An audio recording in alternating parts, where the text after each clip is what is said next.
Welcome back to my channel. आप सबका हमारे चैनल पर हार्दिक स्वागत है। मिशन प्रेरणा के तहत जैसा कि आप सबको पता है कि शिक्षण योजनाओं को बनाना आवश्यक हो गया है। इसी श्रृंखला के तहत आज हम 7th क्लास की राजधर्म नामक पाठ की पाठ योजना बनाई है मैंने। तो इस शिक्षण योजना पर ध्यान दीजिएगा। शिक्षण योजना बनाते समय सबसे पहले 4 कॉलम खींचेंगे, जिसमें पहले कॉलम में लिखेंगे दिनांक, दूसरे में कक्षा, तीसरे में विषय और चौथे में समय। तो दिनांक मैंने नहीं डाली है, आप अपनी सुविधानुसार डाल सकते हैं। कक्षा 7, विषय हिंदी और समय 40 मिनट। लर्निंग आउटकम्स क्या होंगे इसके देखिएगा। पहले नंबर 1 पर है बच्चे कहानी, कविता, निबंध आदि से परिचित हैं। नंबर 2, बच्चे गद्य तथा पद्य में अंतर को समझते हैं। नंबर 3, बच्चे गद्य तथा पद्य की विधाओं और विशेषताओं में अंतर को समझते हैं। नंबर 4, बच्चे सामाजिक सरोकारों, रीति रिवाजों, परिवेशीय लोक कथाओं एवं लोकगीत के विषय में अपने विचार व्यक्त करते हैं। नंबर 5, गद्यांश को पढ़कर पूछे गए प्रश्नों के उत्तर दे लेते हैं। फिर इसके बाद है प्रकरण। प्रकरण है राजधर्म और आगे है शिक्षण सहायक सामग्री। तो इसमें दीक्षा ऐप पर उपलब्ध सामग्री का प्रयोग किया जा सकता है। महात्मा बुद्ध का चित्र, लघु कथाओं की पुस्तकें आदि। फिर इसके बाद आगे बढ़ते हुए फिर इसमें 4 कॉलम खींचे गए हैं। पहला है क्रम संख्या, दूसरा है शिक्षण के चरण। इसमें 3 चरण होंगे, शिक्षण के आरंभ में, शिक्षण के मध्य में और शिक्षण के अंत में। समय 5 मिनट है। आकलन का तरीका, इसमें प्रश्नोत्तर तथा सहभागिता।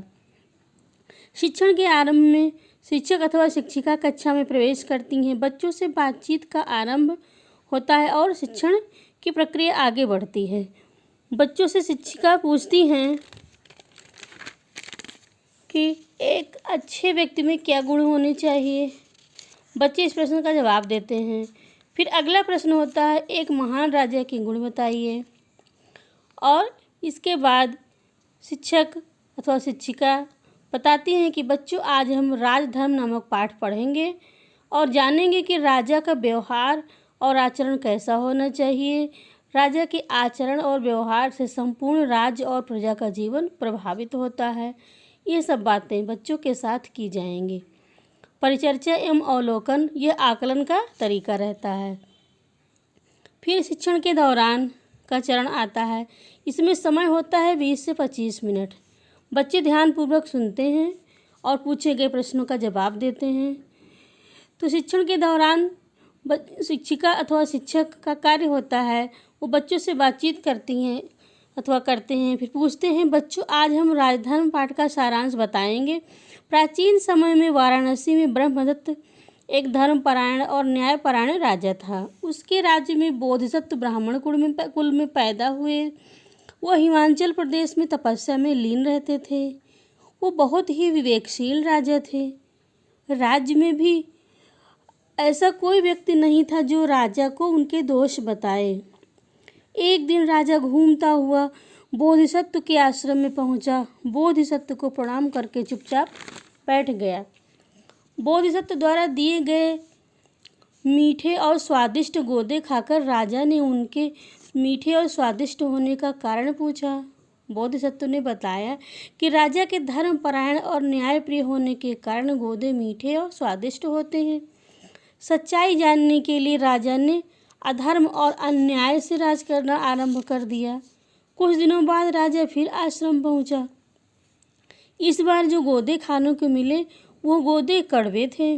जब बोधिसत्व ने इसका कारण राजा का अधार्मिक और अन्यायी होना बताया तो राजा के कुमार्गी होने से वहाँ की और यह भी बताया कि राजा के कुमार्गी होने से वहाँ की सभी वस्तुएं नीरस और स्वादहीन हो जाती हैं। तो राजा ने बोधिसत्व को सभी बातें बता दी और कहा कि वो कभी भी गोदों को कड़वा नहीं होने देंगे और धर्मपूर्वक तथा न्यायपूर्वक राज्य करना आरंभ कर दिया। राज्य में फिर से समानता आ गई। इसके पश्चात शिक्षक बच्चों से पाठ का मौन वाचन करने के लिए कहेंगे। अब इसके बाद शिक्षक का अगला चरण आता है शिक्षण का। उसमें है शिक्षक बच्चों से पाठ में आए कठिन शब्दों के अर्थ लिखने के लिए कहते हैं और इसमें सहभागिता ये आकलन का तरीका रहता है। जो कठिन शब्द होते हैं वो विवेकशील, जिसका अर्थ होता है विचारवान, दुर्गम, जहाँ पहुँचना कठिन हो, जिज्ञासा, जानने की इच्छा, अनुसरण, पीछे चलना, भंते, बौद्ध धर्म में मान्य पाली भाषा का आदर सूचक शब्द, संकल्प, दृढ़ निश्चय। अब इसके बाद आता है गृह कार्य का चरण। तो इसमें बोधिसत्व गोदे के फल खाते थे जो शक्कर के समान मीठे थे। ऐसे फलों के नाम लिखिए जो बीज युक्त हों, कई बीज वाले हों, अथवा इसमें और हाँ तीसरा है बीज रहित हों। फिर इसके बाद स्व आकलन का चरण है।